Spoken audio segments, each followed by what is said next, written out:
All right. So thanks everyone for being here today on a Saturday, wherever you may be. I think for some it's the morning. Over here it's the late afternoon here in Bangkok. My name is Kevin. And my name is Irvan, and we're from the Global Shapers Bangkok.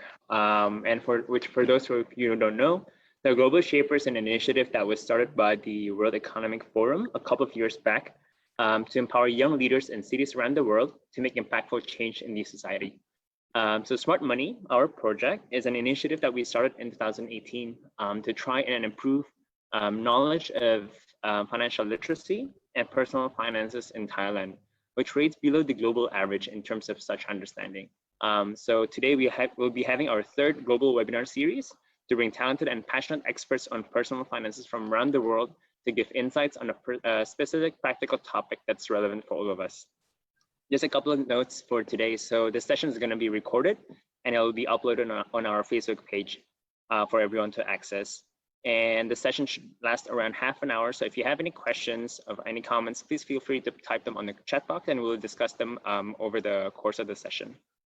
So as Irwan mentioned, for our third webinar in this Smart Money Talk series, we'll be speaking on the psychology of money, as our speaker today calls it, the three wheels of money. We're really excited to be joined by this individual who's been very passionate about personal finances, running various initiatives in South Africa and beyond. To give a brief introduction, Mamuli is the Commissioner of Financial Literacy and Nanoeconomics at the Reset Global UN Sustainable Development Goals Advisory Board. That's quite a mouthful. And is tasked with spreading financial literacy throughout Africa. He's the author of Winning the Money Game, as you can see on the screen, a guide to financial well-being, a narrative of an African story that is embedded with financial literacy. He also co-authored the World Economic Forum Global Shapers Africa 80 book, Transformation Through Collaboration, which has contributions from 80 global shapers from over 30 African countries, which is very cool. And the book won the Best Collaborative title at Pawar in London. And he was selected as one of 20 young African thought leaders and social entrepreneurs last year in 2019 to attend the Tokyo International Conference for African Development.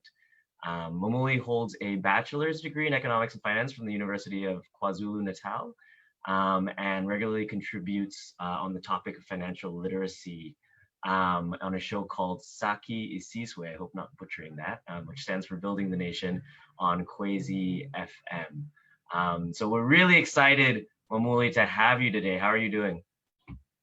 Awesome. Well done on Saki Isiswe.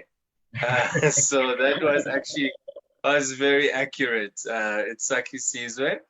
Thank you for having me and looking forward to our session. Awesome.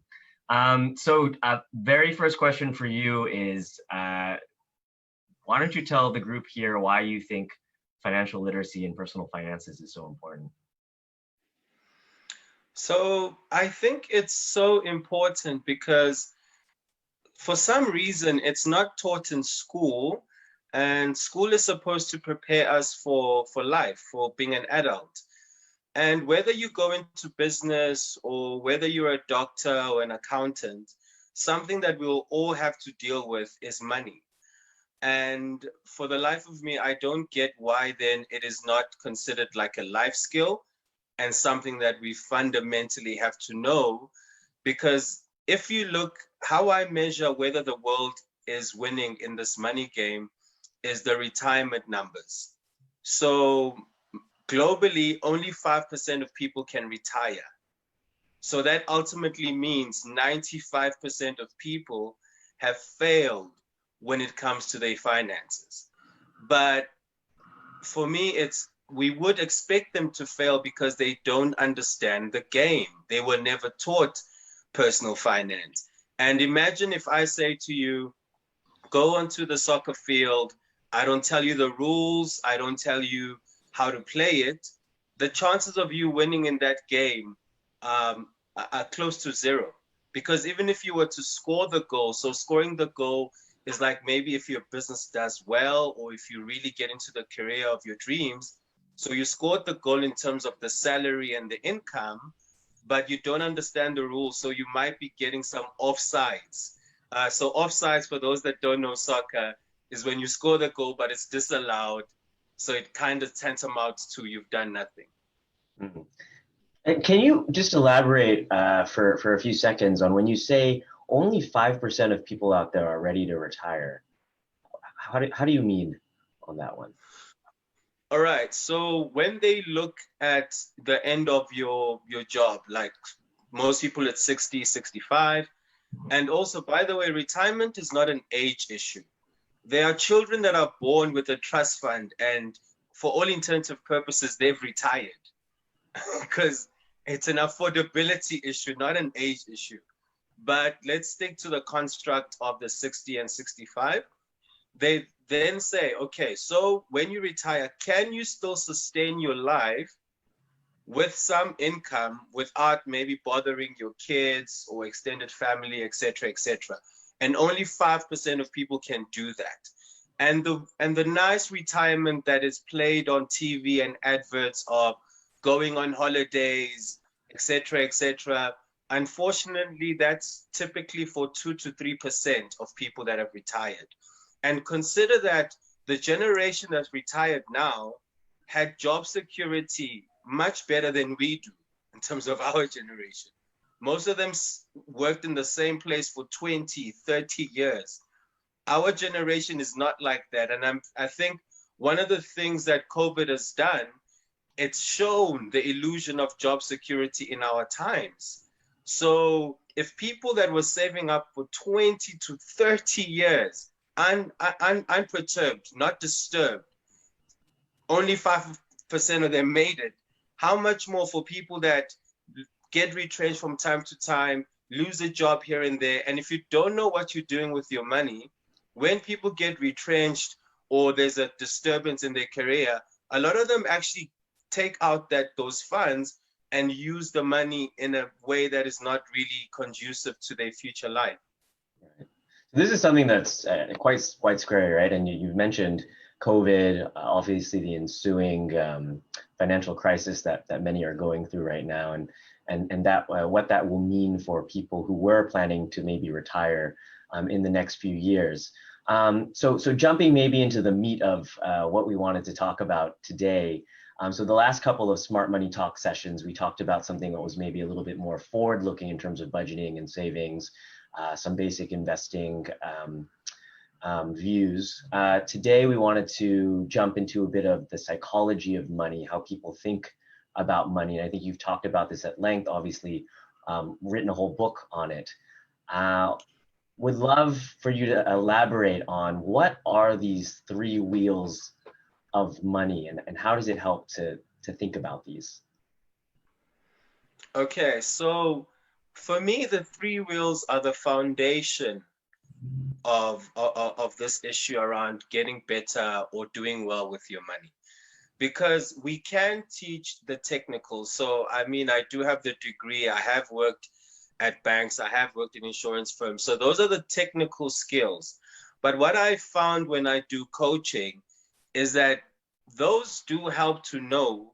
But I mean, when I was working in debt review at Standard Bank, you would look at the data and you'd see accountants there. So the accountants would probably have some of the technical knowledge, but they weren't applying it in their lives. You'd find that they actually apply it for the companies they work for, but not for themselves. So that is a psychological breakdown of not, being in a good space or positive space with money. So the three wheels are, the third wheel is what is money? So those that know hip hop and know rap, that's pretty much the genre that mentions a lot around hip hop, around money and stuff. But besides that, in our cultures, most of us, it's taboo to talk about money. So you find that most people actually don't really understand what money is and what it's not. Then the second, right? Sorry? There's a big level of discomfort about even confronting it, right? Strangely so. And then the second most important wheel is your first memory of money. So our subconscious really does amazing stuff. Like, for those that don't believe it yet, we all have that other voice that kind of is our thinking voice or background voice. Unfortunately, it's not really just in the background. It really manifests in terms of what we do with our money. And a lot of people, 80% of people have been shown that their first memory of money is kind of the default of how they live their life in terms of when it comes to their finances. So if it was a memory of scarcity, even if the person does become successful in terms of the salary they get and stuff like that, they kind of force scarcity upon themselves. And then the most important wheel is our feelings and our beliefs towards money. The question that I always ask in my workshops is, do you love money? You know, so to try and suss out, like, how do you feel about it? So, Kevin, do you love money? In a sense, I think I do. I love the things that money enables us to do. Avine? I guess I would have to say the same like Kevin. But do you see how quickly that got awkward for us? Uh-huh. But if I was to ask you, Kevin, do you like soccer? Mm-hmm. That'd be an easier See, yes or no question, right? yeah, like, do you like soccer? Yes, I love soccer. I support Arsenal, especially when Thierry Henry used to play, but now we're just loyal and we appreciate that Liverpool has showed us that maybe after 30 years, Arsenal can also be great again. So one of the tasks of Money Fundi is to get people comfortable having these conversations. Mm-hmm. And don't get me wrong. So I'm not saying that love money, because money, going back to the third wheel, money is just a tool. In the history of money, the genesis of it was essentially, if I had land and maybe you were the baker in the village, how much bread do you have to give me to get a hectare of my land? You know, it became a bit hard for us to barter and trade. Right. So then we said, the humanity said, let's have a central thing that's a store of value, you know, and that was like gold. An intrinsic value in something, is it? Yeah, so that used to be spices, feathers, shells, anything that was kind of scarce and not in abundance. So essentially, money was just a representation of value. And it's still just that. And then over the years, people realized that, you know what, I don't need to travel with gold and have it stolen by robber barons. You can just write a receipt of how much gold that this can go and collect later on. And over time, people really kind of did not really collect the gold and just were happy to exchange the paper that represented gold for the longest time. And then, so money was tied to the gold standard until the 1970s, when the Federal Reserve took it out of the gold standard and it became what we have today, which is fiat currency. And that's why we go through all of this inflation and economic cycles and stuff like that. A lot of it is based on that issue. So if you don't understand what money is, you're really starting from an offside position. Because when you get that, what money is, it's just a medium of exchange. It represents value. Then, a weird question would be asking you, if money is a tool, imagine if I asked you, do you love a hammer? You're a builder and you want to build something. I'm asking you, do you love a hammer? It's a weird question, but you will understand a hammer. You will know how to use a hammer in order to get the building built. And if you think about a hammer, it can do two things. It can either build or it can destroy. Right. In the right hands, a hammer can build the most amazing palace. In my hands, a hammer won't build much. I really don't know much better. Yeah. So, but the nice thing about a hammer is that it's an option. The unfortunate thing about money is that we all have to play the game. So it makes sense that we have to actually learn Right. about this tool so that we're in a better position to play. But in a way, also, I mean, a hammer or another kind of more sturdy tool is a more useful tool than money in some senses. If if we're facing the end of the world, you can't eat money, right? You can't build things with money itself, right? Yes, it's just a Like, representative. It's mhm, just a representative. And I always say to, especially when I do it for graduates or young students, we live in a society where we're told to go and work for money, go get that job, even if we like it or not.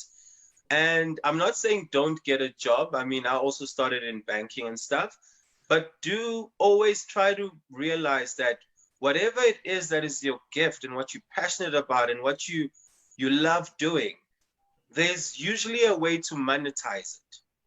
mm, But because if what you're doing is a contribution, it helps people, either it entertains people or they learn something or whatever it is that creates value in it, money follows value.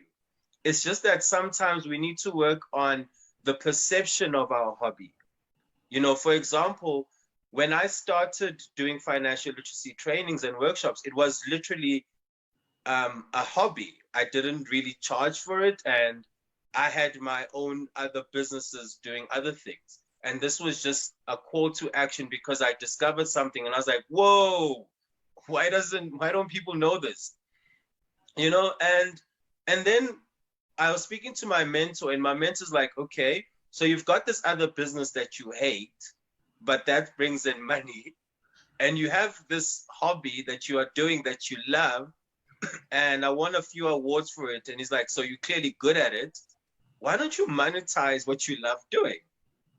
And I was like, actually, there is value in this hobby.